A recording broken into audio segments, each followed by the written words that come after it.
2026 সালের মে মাসের তথ্য অনুযায়ী ইরান যুদ্ধ শেষ হবে কিনা তা এখনও অনিশ্চিত।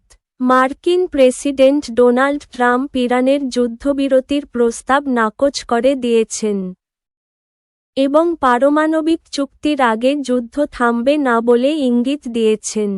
তবে ট্রাম্প প্রশাসন জানিয়েছে, এপ্রিলে যুদ্ধ শুরু হলেও তা এপ্রিলের শুরুতেই একটি অস্থায়ী যুদ্ধবিরতির মাধ্যমে শেষ হয়েছে।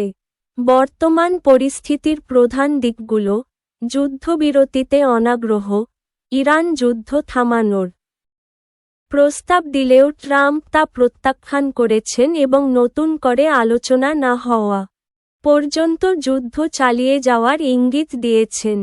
ইরানের প্রস্তাব: ইরান পারমাণবিক আলোচনা পরে রেখে প্রথমে হরমুজ প্রণালীর সংকট সমাধান ও যুদ্ধ শেষ করার প্রস্তাব দিয়েছে।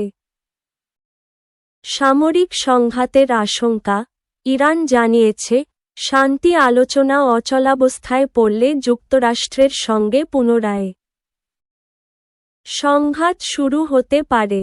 অনিশ্চয়তা: যুদ্ধের মেয়াদ সম্পর্কে ট্রাম্প প্রশাসন একেক সময়ে একেক রকম সময়সীমা 2 থেকে 6 সপ্তাহ দিয়েছিল, যা বিশেষজ্ঞরা অস্পষ্ট বলে উল্লেখ করেছেন।